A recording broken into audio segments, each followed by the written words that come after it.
Welcome to Guardians of the Data. I'm your host, Ward Balzerzak.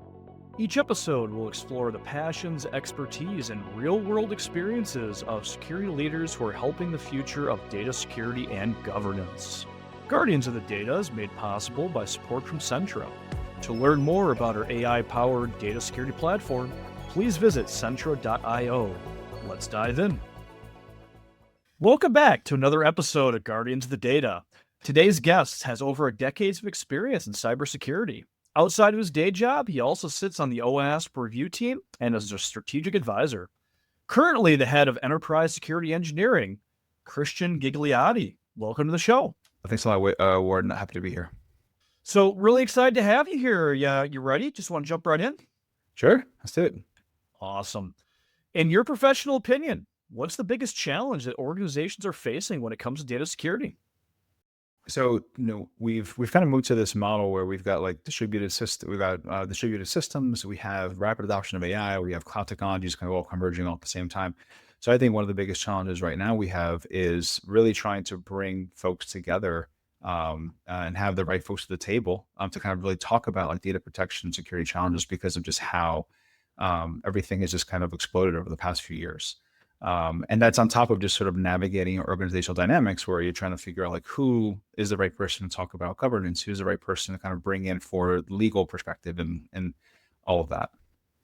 Yeah, I agree. And I don't know about you, but I feel like once upon a time this was easy, right? And when I say once upon a time, I'm talking a decade plus ago, right? You could walk down to someone's cube or someone's area and there would be the team, right? There's your team of DBAs all sitting next to each other. You could have kind of those over the cubicle conversations, the water cooler conversations.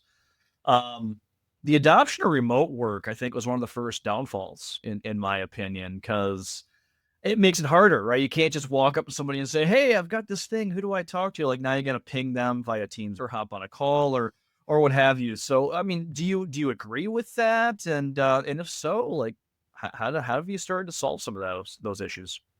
I just think, like everything, change comes, right? And so it's just about kind of adapting to, be able to meet that challenge and be able to identify those folks. And I think a lot of it comes down to like really just like being able to talk and go out to people and like, sort of lead with a sort of customer lens and think about like, how do I kind of go engage folks to think about like how I can help serve them in this way. And I think part of that is like going out there and saying like, hey, like, what are some of the challenges you're having with data security? Do you think about data security? Is that something that's important to you? And I think, a lot of people, you hear this, the concept of sort of security champions and thinking about like how security champions in an organization kind of, become this bridge between, security teams and development teams. But I think like a similar concept can be done with data protection, data security, where you're going out there and finding people that are super passionate about data and security and and sort of having that mindset of like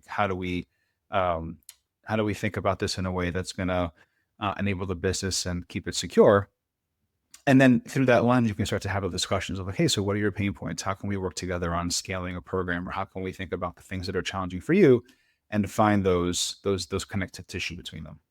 I like the idea of the champions. I've seen that work in a number of organizations, right? Not just data security, but I mean, you mentioned it too, just like security champions. I think that's really smart having some of those embeds out there in the organization that can help evangelize. I mean, you brought it up. So have you been successful finding champions and getting them to partner and getting them to help you, feed you information or what have you?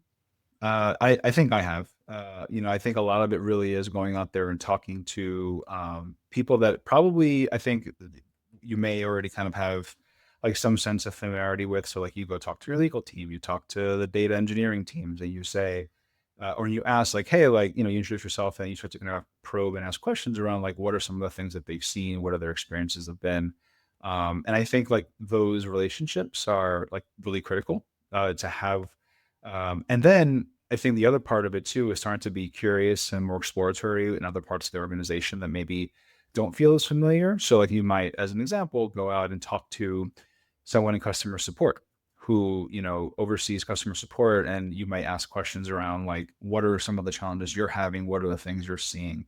And I think if you do that across the organization, you sort of slowly piece together like this group of people that are really passionate about data security, data protection, and wanna help, and maybe they don't know how, or maybe there are conflicting priorities that they need that maybe you can help, either provide some clarity to or partner with to sort of elevate, right? So, I think a lot of it kind of starts with that curiosity, and you kind of go across the org and try to find those people that like are passionate about it in the way you are. Do you have any Do you have any tips for starting to find those folks? 'Cause I know myself, I've worked for some large organizations that, like, you join, you have this idea, I want to do this thing, and it's daunting, right? Because maybe you have, I mean, shoot, maybe you only have 5,000 people, or maybe you have 50,000 people, or maybe over 100. Like, there's a lot of folks. Like, do you have kind of some tips and tricks to identify some of those folks? I think it to me, it's I'm always just I think it's being curious about like the business and kind of what it's doing. And then I think from that you'll start to have sort of these natural threads unfurl. So again, I think you always kind of start with the people that I think are like again at some of those familiar relationships that I mentioned. So legal, like DBAs, folks on your data teams, platform engineering, like because like those folks are always going to have like strong opinions or context that are really helpful for you. And in that, they'll probably even give you that additional, like, hey, you should go talk to this person, or like, hey, I have a contact here that's been super helpful and I would love to connect you. And then so I think having that business understanding is going to be helpful in that sort of understanding where to go. I would also say is like again, I would go to places that maybe just aren't the places that you would typically like engage with as frequently. So like I remember in a previous role, I had someone on the team who was super interested in working and understanding like how our research arm of the business worked, and she wanted to just go and talk to them and kind of understand what their pain points are and how maybe security could be embedded there. So I think like having that mindset of like where is security maybe not as, we don't have such as strong of a relationship, or maybe we're just curious, and then you can kind of start to go around. And I found that that's like really successful. I think ultimately it becomes like where are you curious? Like, where are you placing that curiosity? I think that's smart. I think that that kind of goes to just human nature, right? I think folks are a little more, especially with scary security folks. I think folks are a little bit more open to partnering if it feels like you've got interest in what they're doing, right? To what their processes are, what their day to day is. I know also myself, you mentioned, customer supports. I always found that to be an interesting group or groups, depending how big the organization is, because, I mean, when you think back on it, it feels intuitive, right? Of course, customer support from a data security perspective is gonna have a lot of things, but I feel like you don't know exactly how much until you start talking to them. It's like, oh, okay, customer calls, emails, whatever. How do you authenticate them, right? How do you ensure they are a customer? And obviously there's details, right? Somewhat personal details in some cases that get exchanged that way. Yeah. And I know Notepad plus plus was a thorn in my side at one organization because, through and there was only a few people doing it, but by way of what their process were, they were taking notes, right? Notepad plus plus, and I found a few folks to have like SSNs and other sensitive information sitting there, and maybe it never got deleted in some cases, right? Sat there forever. Yeah, and I would say, like, I mean, we're not scary, right? I think we're pretty we're out there talking to people and trying to like be like trying to be partners with people. But I think that what's interesting about the sort of customer support experience is that there are those sort of instances where maybe like people are using tools in ways that maybe they weren't expected to. But I think what I find interesting is like in a customer support role, you're typically kind of pivoting between multiple tools too, right? So like, you're trying to support customers. And so you're pivoting between different tools, maybe on the back end, of some bespoke tool that's built, like there's a bunch of different things kind of wired up, and it was done in such a way to support a use case, but then it was, there wasn't any sort of like real thought put into design thereafter. So like, it's interesting because I think ultimately there's a lot of opportunities there where like you like try to think about like what is that experience, what experience could we like help to shape that makes that experience better for them and more secure. And then and systems where maybe they're either bespoke or built to kind of support that. Like are there opportunities to kind of redesign that? So I think even in that space, and even in that, like it touches a bunch of different things. Right, you think about the back end, that could be like your cloud teams, cloud engineering teams for SaaS tools. That could really just be kind of working with your enterprise technology, your IT team. So there's like so much opportunity to really kind of connect people, build a better experience, make it secure, and then also start to think about those guardrails and controls that you kind of alluded to a little bit before, where maybe someone is using a tool because like that's what the best thing they have. So then how do we make that better and building those guardrails in, right? Right. I was talking to another guest and I described it as like as a child, going to somebody and asking why, right? It's kind of like the 20 whys. Like, I see you doing this thing. Why? You get an answer. Well, why? You get another answer. And you keep driving down and it's tough to have those conversations to really get to the bottom of the use case or the need or the reasoning unless you have those champions, right? Those folks you already have the trust in. So I think that's definitely a good tip for kind of building out and getting those folks in there. And again, I've seen this used at a few organizations, but it's combining those security champions with the idea of almost gamifying cybersecurity, right? And there's different ways you can do it. There's ways you can do it like you think about like a vulnerability management program. I think that's really easy. Like, hey, if your numbers go down, congratulations. Like you get the gold star for the month. I've also seen it almost like a bug bounty type of thing. Like, hey, if you bring me some concerns, like you get stars and you move up the ranks. Have you tried any idea of like gamification with security champions? That's interesting. I think certainly in the context of like a more, in the way that I described security champions previously, I think that is like a one way in which you kind of incentivize that. I actually haven't done that for a data protection program. That's actually super interesting because I wonder like how you would kind of like how would you kind of like shape that in a way that would like what are the incentives there? Like what are the things that you kind of point to? So I think that's an interesting concept to bring into data protection. But I haven't used it in a data protection program myself. I do think it can be effective though, right? Because I think game, everyone's talked about kind of the benefits of gamification, but I also think through gamification you can kind of like have a way to showcase like here's a dashboard that shows like the progress, and I think that's really the biggest thing too, is that like you want to be able to show the progress of the program. And also make people feel that they are having that impact. And so that could be a way in which you do that. Yeah, yeah. I've tried. I guess maybe this is kind of like negative. Maybe not negative. Negative is the wrong way. But so the way I gamified a data protection program once upon a time was the idea of the wall of sheep, if you will, or the wall of shame, depending what you want to say. And it was around like data at rest security, for example. Like, hey, each business unit, you have your data, and it was the idea of findings, right? High amount of findings equal bad, low amount of findings equal good.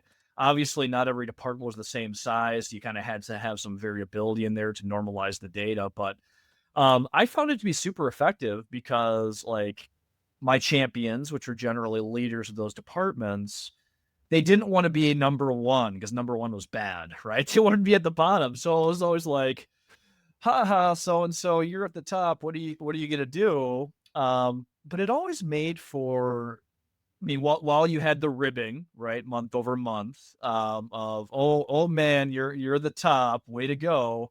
Um, then you kind of brought them together and say like, okay, why? Like, what happens? And you start to figure out the initiatives of, oh, well, we were doing this transformation, so this data was sitting there. Um, Here's our game plan, right? And then you start to have some of those cross pollination of, oh, could you use some help, or I need some help, and then bam, next month they're way down, and the next person's way up, and um, again, kind of like a negative way almost to do it because you're kind of calling people out because they're not doing the right thing. But I found it to be super effective. Mm. And I think also what's interesting is that I think something that's in that story too is like there's also like nuance to a lot of this. So like to your point, right? If someone is going through this process of of a migration or of a digital transformation or some body of work like that could shift those things, right? I think it's also important to kind of understand and sort of bring that into the discussion to then help shape like how we then present that more broadly, or like how that represents that group if we're going to go with that gamification route, right? So I think there's a lot of nuance to this too, and that nuance helps to like invite discussion and collaboration, right? Because ultimately, like that's what drives us forward, right? Is like the people working together on these things. So I think that's also a good piece to kind of call out here, is tying it back to like what we were talking about earlier on organizational connectivity and sort of dynamics. Like that's where we get that momentum from. I agree. I agree. And so you mentioned champions, and we mentioned, you got to start somewhere, people obviously there's difficulty in bigger organizations. I'm curious your thoughts, because everybody's impacted by this. Good old AI. I hate that I mentioned it almost every single episode or somebody does, but it's here to stay.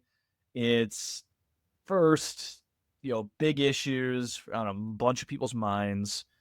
How is that shaping or helping inform your idea of champions? Yeah, I think that just AI in general right now, I think, there's a lot of people are clearly adopting it. And I think like I think just being able to acknowledge and embrace that is important, because I think right now people are sort of like undecided about there's some people that are sort of undecided about like what it's going to mean and what it's going to do. And then there are others that are really kind of stepping into it and leveraging it in powerful ways. I think ultimately, first and foremost, like acknowledge it, embrace it, and like understand that it could potentially be a strategic, it could impact you strategically, right? And in a way that could, have these like really big gains. Um, but also applying it selectively, right? So being like very thoughtful about where you're doing, where and how you're doing that. And with champions specifically, I would say, I think it comes down to kind of empowering those people to just understand the why and what the risk associated with those things are, and then that way they can kind of take that and continue to kind of again like help to be a liaison to other people in the business. I also think too that also under asking them too very directly like what they actually think, and kind of like bringing that back in, right? So they have that business context or that group context that's going to be helpful. So I think that becomes like a really great opportunity to discuss like how is your business unit or like how is your group like using AI? What do you think that means? Like, and then from there, I think it helps to even help to shape like that program even further, right? So I think ultimately it should become like a discussion point between folks, right? And I'm going to assume in your role of, currently the head of enterprise security engineering, AI must come into a lot of discussions, I'm guessing, by way of not only using it, because I'm sure that's part of it, right? Probably some of the tools you're implementing probably has some AI in it, but likely some of your tools are touching facets of AI or controlling it, if you will. So this must be something you probably deal with on a very regular basis. Yeah, and it's exciting. There's lots of it's just interesting, like kind of where things are, right? There's a lot of energy and excitement around it. And so, like, how do we then think about adding the appropriate guardrails to it so that we can use it safely? How do we then empower our own work, right? To make sure that we can kind of accelerate some things. And I think now it's so much more accessible than maybe it was like 3 to 5 years ago, right? So because of that, like, how do we leverage it for ourselves? But then now everyone's leveraging it. So it's like, how do we then kind of keep up with that speed of like people wanting to adopt things? So yeah, I mean, day to day, that's a discussion that like, I'm having and really kind of top of mind for me.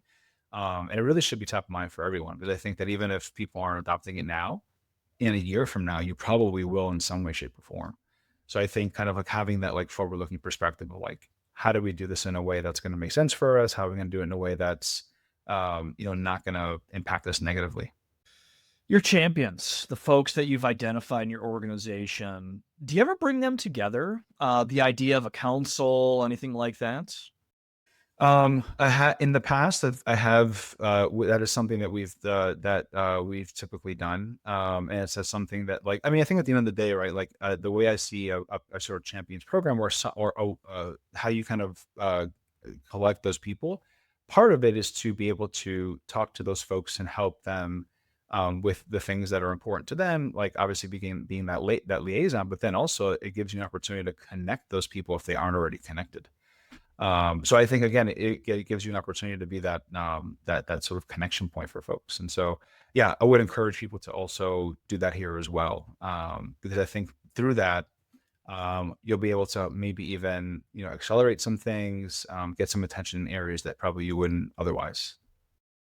Yeah, I agree. I found it difficult a few times in the past, to actually, keep actually taking a step back. So a lot of times when I build out a data security program, obviously, people process technology, and when it comes down to like the people and process side, I've never called them champions. I should probably do that in the future because I love that language. But I've brought folks in. I use just the plain Jane term of stakeholders, right? So I brought in the stakeholders into a data security council, and initially there was always a lot of interest, right? Everyone was like, "Oh, this is new and shiny. I've got a seat at the table. This is great." But the problem that I've had a few times is myself or whoever at the time is the head of the council, they're the ones always speaking, is what I found, right? It's more like you bring everybody for a town hall, you're dictating to them what's going on. Maybe you're showing dashboards and spreadsheets, you adjourn, and that's it. It's almost kind of a time waste in some cases. So I'm curious when it comes to bringing together a council, a group, whatever. Like, do you have any thoughts around making that actually valuable for everybody attending? I mean, I think it's about pulling people into the conversation and also being able to have them have some skin in the game. So, like, everyone's there to bring a perspective, and so I think like how you bring that, or how do you incentivize that person to bring their perspective in is really important. So that could be as simple as you've identified areas of you've got your folks together as part of this council. They're maybe there's a monthly meeting where you're getting together to kind of talk through some of these things. Like maybe have someone run that meeting or have someone bring a unique challenge from their business unit or from their group that the group can kind of chew on a little bit, right? But ultimately, you want people being engaged and active, and so I think part of that is actually seeing and activating them and saying like, "Hey, like, I want you to kind of talk about this, or can you help the group understand X or Y?" And I think that helps to have them involved and to kind of come prepared. So I think like, and ultimately kind of understanding the group and like how you kind of bring them in and activate them at any point in time is really important. So kind of what I'm hearing to almost play back what you just said is it's not just a meeting, right? It's not just a Zoom or a Teams meeting that you spin up monthly or whatever the cadence is and say, "Hey, everybody, here's what's going on." Like this is actually a thought out, maybe there's a PM, a secretary, whatever, taking notes. You're actually tasking folks. You're probably giving them homework. It sounds like based on what you said, hey, John, I want you to bring this in next week, and Susie, I need you to bring in that's what it sounds like, right? You're actually building this thing out and building governance processes around the council itself. And I would also add too that I think like it's important to show that there's momentum and that things are happening. I think that's also important too. So as you kind of get folks together, in this program, it's like how do you then showcase that? Like, is that going to be like presentations to other leaders in the organization? Is that going to be can we quantify this in a way that showcases either like technology improvements, security, risk reduction, like whatever that is, right? I mean, I think like this council can really kind of serve multiple purposes, but it's like how do you showcase momentum and results is going to be really important, right? Because people ultimately like I think have good intentions and want to be able to learn something, want to be able to offer something to the group. But then like from that, it's like, how do we then show that what we're doing and meeting for like is providing value for all of us? And so that's really important to do is like to showcase that. And so I think how you sort of design that is really important. And also how, like I mentioned before, how do you engage those folks and then ultimately get them to do those things, right? And that's interesting. This hits another one of the episodes we've had where really the problem statement of that was showing value, right? How does your program show value? In this case, I just heard you say, how do we show that the council is showing value. I think equally as important, right? If you're gonna ask people to join, dedicate time to do it, do homework. I mean, it's a couple hours, right, of their days to, in total, right? It's a couple hours of the day to do this. Do you have any thoughts on what that looks like, showing the value? So you mentioned dashboards, reports, presentations, anything that you found that works? I think being able so I think part of the like once you've got the folks and the momentum and the things that are happening, I think being able to like find the places to like talk about it. You have to get the visibility to it.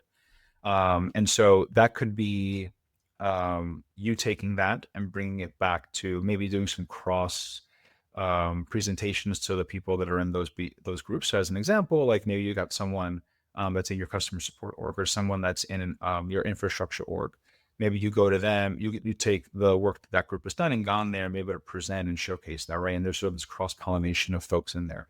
And then from there, maybe it becomes like, let's talk to our leadership and let's showcase what we're doing there. So I think ultimately it's like, where do we kind of put the how do we get the eyes on what we're doing to get to show that value, and then maybe through that we actually get more momentum. Other folks can be like, oh, like that's interesting. I think we should be doing more of that, right? Like, or we should try to find support and resourcing for that.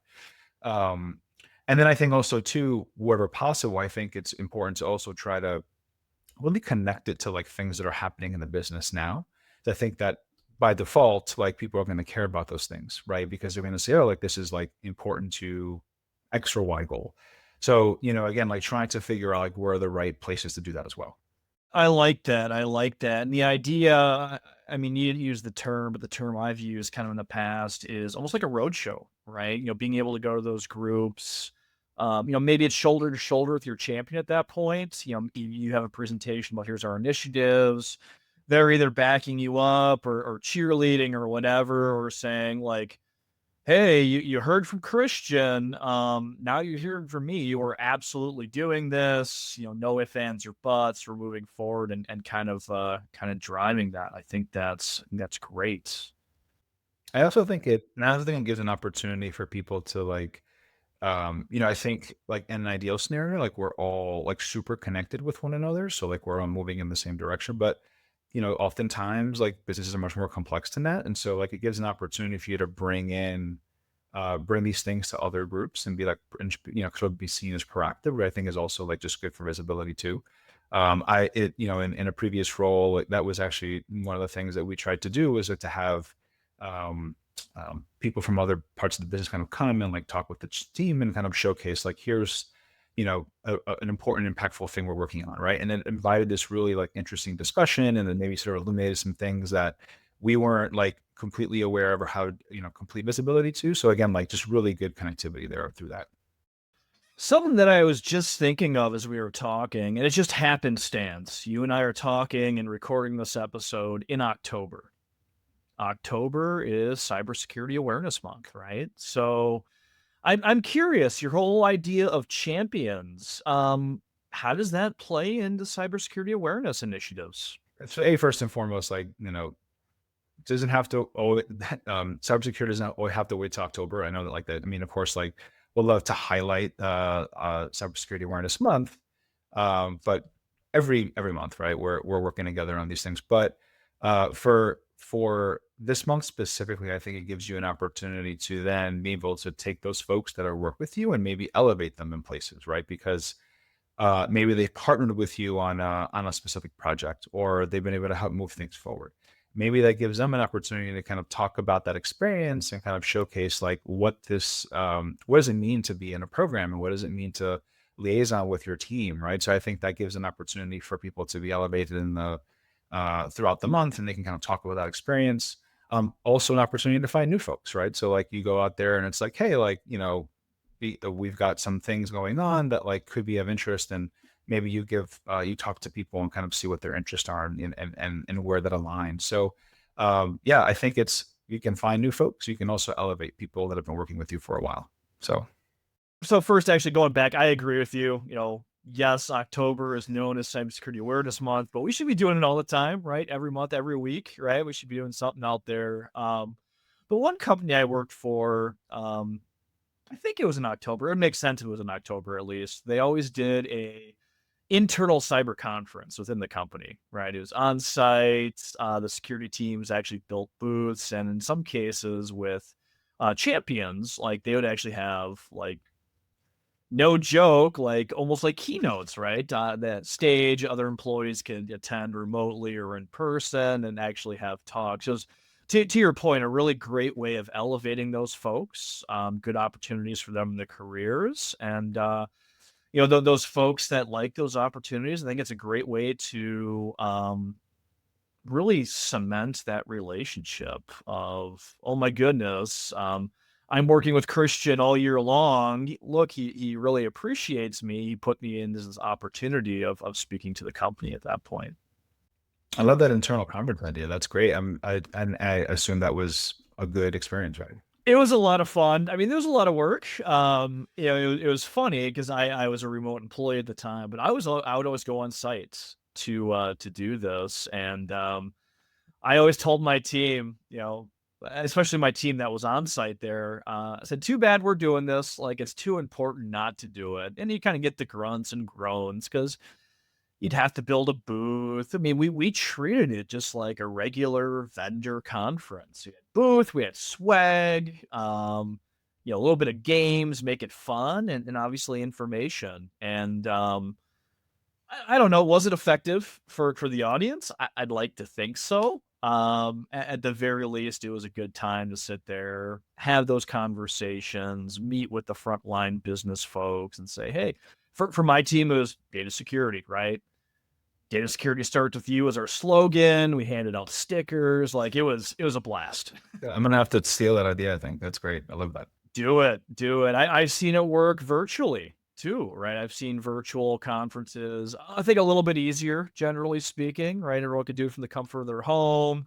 You can do virtual backgrounds, video, all that kind of stuff. But yeah, and I would say our audience, folks, do something. It's a great month to do it, but to Christian's point, we should be doing it all the time. So get something going. Evangelize security in your organizations. That's right. So, Christian, you've been doing cyber for about a decade. You found yourself to be the head of security engineering, which that's a lot of hats, man. That's a lot of things that fall into that. How did you get into your role? What was your journey? Yeah, so my role into security was interesting. I didn't study computer science, nor did I pursue a technology degree of any kind. Like I actually was going to be a teacher. Like I wanted to be an English teacher. I really enjoyed reading, really enjoyed writing growing up. And my intention was to be a high school English teacher. And then um, went to apply for a master's program in education, didn't get in, and then I'm like, "Well, what do I do now?" So then I so then I sort of quickly pivoted and went into technology, and then, started out, more on, like, the systems engineering side slash, like, help desk side, doing really kind of everything, right? Like, and then slowly moved my way into security. So, and then, over time, like, finding the things that I'm passionate about, working with people, gaining their trust, and then eventually I was able to, get to where I am now. Journey's not over yet because I want to continue to kind of elevate and grow. But yeah, it definitely wasn't like a straight shot until like, yep, I'm going to do security now. Like it was really just something that like over time I found the passion for, and then I really leaned into it. So, and I had good people that like wanted to support me in that way too. So No kidding. So, teacher, and I say no kidding because I've actually got a friend.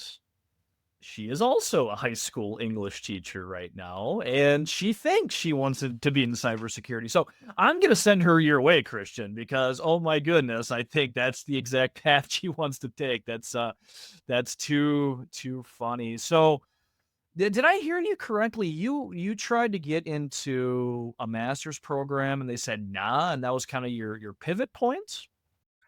yeah, yeah. So I applied for a master's program. Didn't get in. I'm not really sure why, but didn't get in, and that's okay. I mean, I eventually went into. I eventually did get a master's degree, but it was in writing, so it wasn't in education. So I eventually did get it. But the point is that life is funny in that way. Like I thought I was going to do this one thing and then it didn't happen. And so I had to like sort of, reimagine myself in this new way.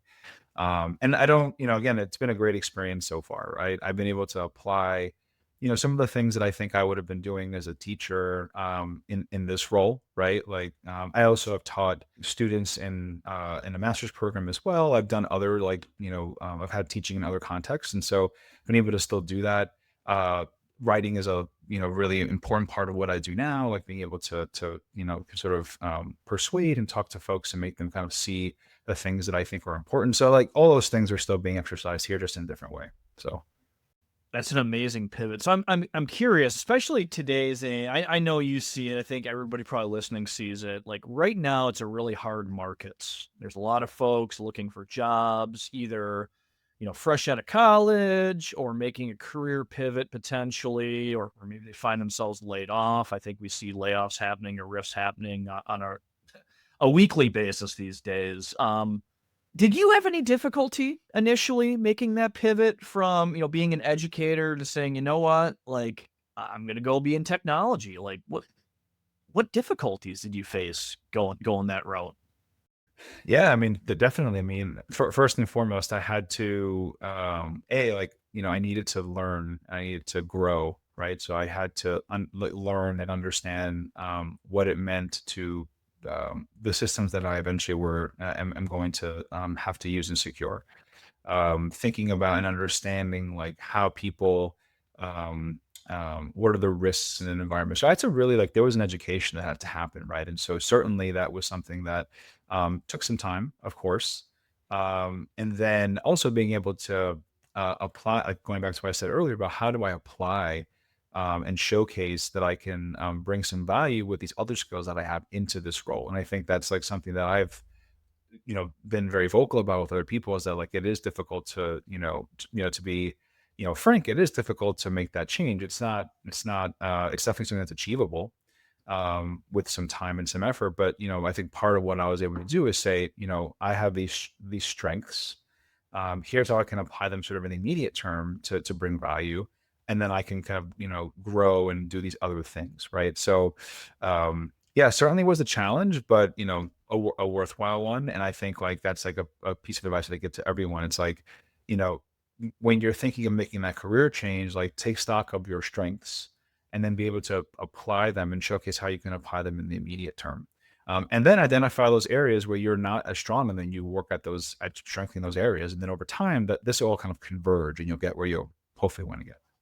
Really, really good advice. So I think this question I'm about to ask, I think is super applicable for you. So if you could go back in time, knowing what you know today, where you're at in your career today, if you can go back in time and tell a younger version of yourself some sort of advice, what advice would you give?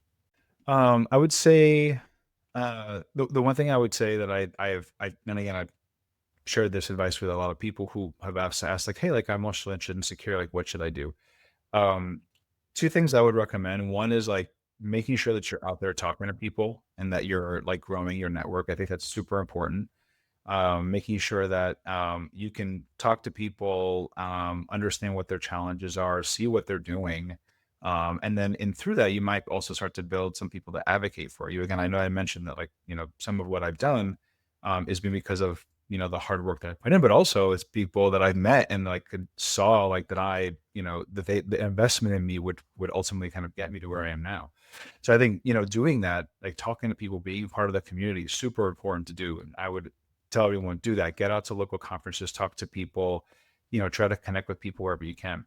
The second thing is, I would say write. Like, I think, what I said before around kind of applicability and like what you can do to showcase like how you can provide value now and then long term kind of work toward like that, growing. I think one way you can do that is by writing, because you can then say, you might take a problem space and say, here's how I would think about X, right? Or like, if you get, a certification or something, you need to kind of show that practical applicability of it. You would say like, I just got the certification, but then here's how I would apply it to, real world problems, right? So, and through that, they can see, okay, like this person has the vision, this person knows or has a, sort of idea. And I think that's a valuable tool as well. Wow, that's great advice. And I'll be honest with you, when I've asked this question of others, not only in this podcast, but also just in general, I've never once gotten the response about writing. I think that is amazing. Now I've got to ask though. So writing, we talked before about AI, generative AI. What are your thoughts there, right? Because that I feel like more and more folks like the art of writing and being good at it. I'm already seeing it a little bit. It's kind of going away, right? Folks aren't putting as much effort into it like they used to, and you know, in their opinion, why would they, right? They can just go to their GPT of choice, plop in some things, get something out, and call it a day. And I've got a young son. You know, he's eventually going to be going to school. I'm sure he'll be doing the same thing. So, what advice do you have around that? Right, real like hands-on air quotes writing versus just going to your GPT of choice. I would say, so don't feed the GPTs. Definitely, first and foremost, I mean, I've used generative AI to kind of help with outlining and things. I think that's a great use case for it. But by and large, like, it's not going to have your voice. It's not going to have your personality. It's not going to have your perspectives in there. So, not a huge proponent of using AI in that way. I think ultimately what it boils down to is like being very selective about like how you use it. And I think that's of any tool, but for this one specifically, because again, it becomes very easy just to kind of like ask it to do it for you. But you need to kind of go through that rigor and you have to go through that experience and that struggle to like ultimately produce something that's good, right? So nothing easy, right? Like you got to like put in the work for that. But then selectively maybe using it as something to kind of help guide your thinking or like edit some of it if necessary. But like it really should be you. Like when I read something, I want it to be you, right? So that's what I recommend. Don't give it to general AI. Like you write it. So. I think we've all probably seen plenty of like resumes out there that, and I'm thinking even before Gen AI, like clearly wasn't written by the person, you know, copy and paste off the internet. Nobody wants that. So I think that's great advice. Don't use the GPTs. Put your heart and soul into some of that stuff yourself, especially resumes, for sure, for sure. So, Christian, we're sitting here in Q3. I'm starting to ask a lot of my guests this question. Um, any predictions for what 2026 is going to look like from a data security perspective? That's interesting. I mean, I'm predictions. I don't know. They never age well. But That's the fun of it, though, right? you look at it a year from like 6 months from now, even like a month from now, it's going to be completely wrong, right? But um, yeah, I think so. I think one thing that one thing that I've been thinking a lot about is through the context of AI is that right now, there's obviously a proliferation of tooling being used, and like there's a lot of security solutions and things that are being kind of spun up to support, safe, guardrails or safety. And then a lot of them, are like, and then a lot of them are like proxies. So essentially, like you put a proxy in front of things, right? Which is pretty much the sort of, anyone that's used like DLP tooling, like very familiar kind of pattern. So in my head, like as like these things are kind of evolving, I just have this like, this vision of like, 35 proxies in the environment because maybe like there's like just a proliferation of tooling and like you're trying to like kind of connect it all, but it's difficult, right, for various reasons. So my hope is that in 2026, like that gets better. I think like there's going to be a maturity of some of this tooling, maybe some of it goes away, and even some of the model providers themselves start to kind of like bake in better safety and guardrails, so that way there's a little bit more harmony. Because again, right now, like what I'm seeing out there is that there's a lot of just like tooling to kind of consider. So I would say like that's the one. That's my hope. That's my hope anyway. That for next year, like some of that gets better. That like these providers and the people that are the model providers and platforms are starting to kind of bake in these things. So maybe you don't have to go buy a tool. And then like there's these tools get a little, there's more harmony around them. So you don't have to have, multiple. You can maybe have a handful, connect them in a way that makes sense and sane. So I like that, and I think it'll happen. I don't necessarily know. It's always one of those things you mentioned before, like these predictions don't age well. I mean, AI is big. 2026, yeah, yeah. I too would like to see a little bit noise settle down a bit for sure. There's a lot of stuff going on out there. so wait, what's your prediction? Then I'm gonna turn around to you and ask you what's your prediction. Oh man, you're putting me in the hot seat now. My prediction, um, I'm gonna say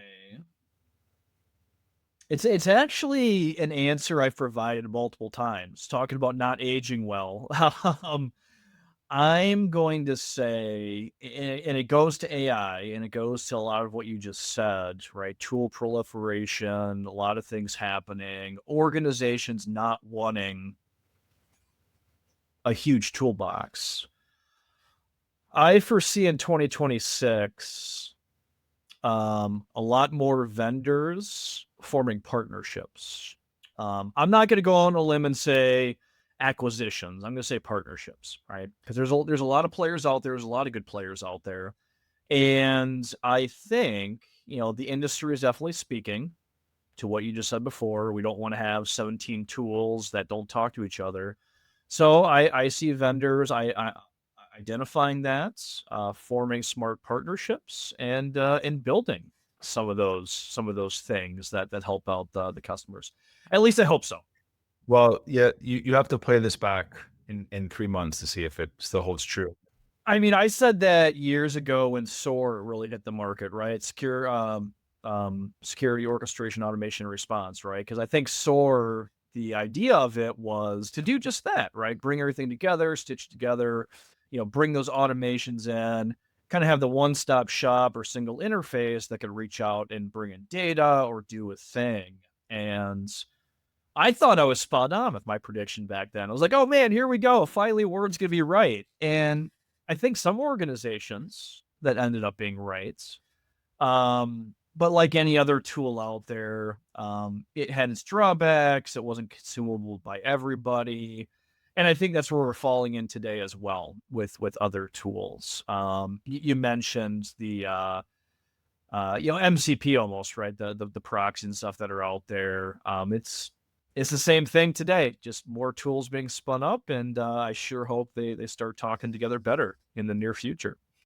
Yeah, yeah, absolutely. I think a lot of people, want to have like just a better story around that for sure. Yeah. Agreed, agreed. Well, Christian, you mentioned before partnerships, and connecting and network. If folks want to connect with you, what's the best way to do so? You can do it on LinkedIn. Just search just for my name and happy to connect with folks and continue the conversation. Awesome. They could check in on your prediction too to see if you're right or wrong. Yeah. Fair warning, these things don't age well. So I'm hoping that this one does, but I have doubts already. So We'll see. We'll see. Well, thank you so much for joining me, Christian. This has been a great episode. yeah, thank you for having me, Ward. Really appreciate it. And a big thank you to the audience. Really hope you enjoyed the episode and learned something today. Please tell others in your network to follow and listen. This has been another exciting episode of Guardians of the Data. See you next time. That's a wrap on another episode of Guardians of the Data. Thanks for tuning in. For show notes and more, visit guardiansofthedata.show. Guardians of the Data is made possible by support from Centro. To see how we help organizations discover and classify all of their data accurately and automatically while quickly achieving petabyte scale data protection without the fuss, please visit centro.io. Catch you next time.